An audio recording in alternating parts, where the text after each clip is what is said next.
We're looking at Daily Independent now, and the big story there has to do with what's called the UN deeply alarmed by deadly Plateau communities attacks. UN deeply alarmed by deadly Plateau communities attacks, asks federal government to probe incidents thoroughly, hold culprits to account.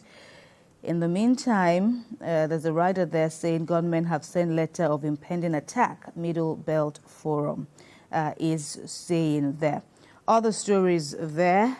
CBN investigator warns Titanic Trust Bank investors of dire consequences, rejects their request to delay appearance until 2024, threatens bank in question as well as the Union Bank of Nigeria, saying they risk losing their shares to the federal government. In Kano, police nab 9-member abduction syndicate, rescue 7 minors. All right, other stories there. INEC elevates 55 deputy directors and more than 5,000 others. Shetima calls for peaceful coexistence among citizens. Again, federal government to shut section of Third Mainland Bridge for repairs. And there are other stories there on following the death of the former governor of Ondo State, that's Rotimi Akeredolu. Ondo commissioner resigns. Makinde declares 3 days mourning, flag to fly at half-mast in Ogun State. Court extends order restraining INEC from conducting election to replace Rivers Assembly lawmakers. Ibrahim. We'll do a give and take more this morning. Nigerian Tribune is next with me. Plateau killings, human lives seem to mean nothing anymore in Nigeria. GNI. Shetima holds town hall meeting with Plateau leaders, stakeholders, reps, minority caucus, wants end to senseless killings. That's on page 12 of the Nigerian Tribune. Agriculture, as a kicker on the headline reads, farmers generate 1.28 billion naira outcome of Kano State Agro-Pastoral Development Project, SAA intervention. NRC says railway tracks being vandalized in Mushin, Oshodi. You can read that up on page 23. Court extends interim order against INEC, PDP over 25 defected Rivers lawmakers. Aidatiwa leads Ondo Exco members on condolence visits to Akeredolu's widow in Ibadan. Gives reasons Akeredolu cannot be forgotten. More tributes for ex-governor. You can see that on page 2. Next is 20.3 million out-of-school children. 36 states, FCT failed to access 68.7 billion naira grant in 18 years. UBEC. Only Osun, Niger, Taraba, Sokoto, Enugu, Ondo lodged 10.6 billion naira counterpart fund in 2023. Falana 6 direct distribution threatens litigation. You can see that on page 5 of the Nigerian Tribune. That's about it for the Nigerian Tribune. Kemi, I pass the baton to you again. The Leadership newspaper is next. The lead story there is, of course, on the unfortunate massacre of residents of various communities in Plateau State. Well, the Middle Belt Forum is telling the federal government security agencies know Plateau killers hideout, demands destruction of Mahanga Forest, asks governors to rise to the occasion. Meanwhile, Ohaneze, another socio-political group, is seeking the prosecution of killers. In Kano State, police bust child trafficking gang, rescue 9.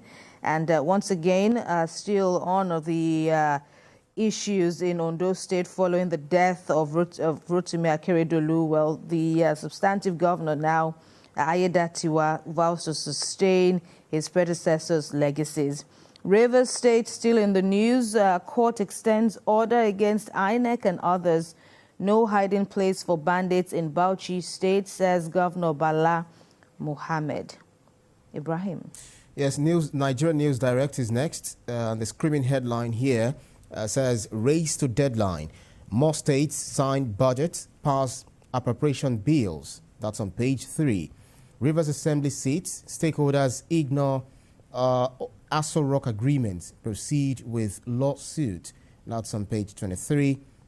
Cash scarcity persists despite CBN's 2.4 trillion naira currency issuance in 6 months. That's on page 11 of the Nigerian News Direct. Above the nameplate, we have arrested soldier who killed truck driver. That's the Nigerian Army. 11 PLC repositions gas investments with new CNG plants in Lagos, Ibadan. And EFCC secures conviction of 38 internet fraudsters in Oyo, Ogun. That's about it for the Nigerian News Direct. This Nigeria is next. NRC loses 150,000 rail clips to vandalism and theft. That we reflected earlier on the program. Court extends interim order against INEC PDP over 26 defected Rivers lawmakers. Federal government to shut section of Third Mainland Bridge for repairs as from January the 9th.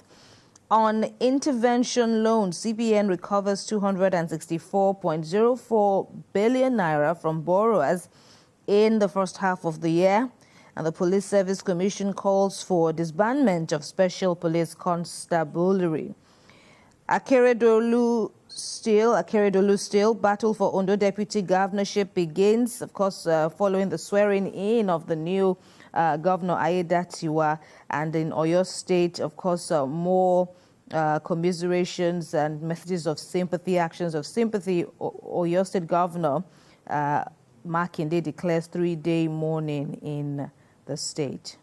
And then next is Ibrahim has Guardian. Right, Guardian is next, and then we've got the headline here saying Man of the Year, Judge Ware, and Majesty of Democracy.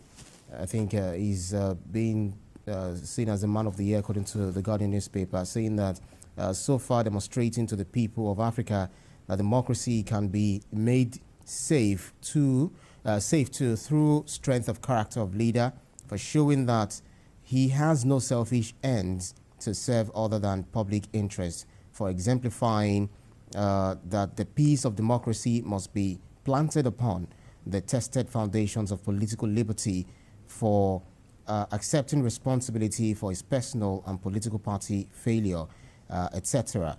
And then they made him the Guardian's 2023 Man of the Year. That's quite interesting. That you can read up on that and how that speaks to the Nigeria's democracy. Plateau killings, U.S., France seek arrest of perpetrators as death toll hits to 100.